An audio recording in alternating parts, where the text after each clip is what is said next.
স্বামীর প্রতি স্ত্রীর কর্তব্যের মধ্য থেকে ফার্স্ট যে নাম্বার সেটি হচ্ছে গিয়ে উত্তম আচরণ।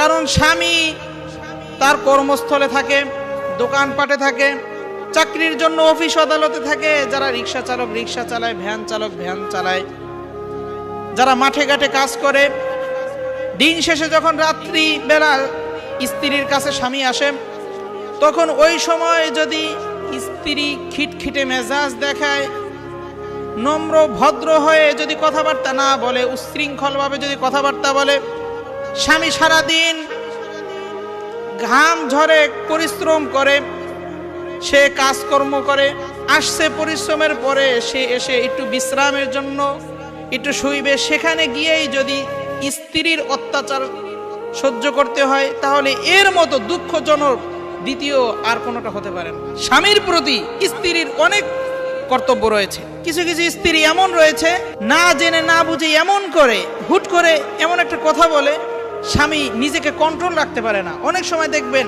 স্বামীরা আত্মহত্যা করে স্ত্রীর প্রভাবের কারণে, স্ত্রীর খিটখিটে মেজাজের কারণে।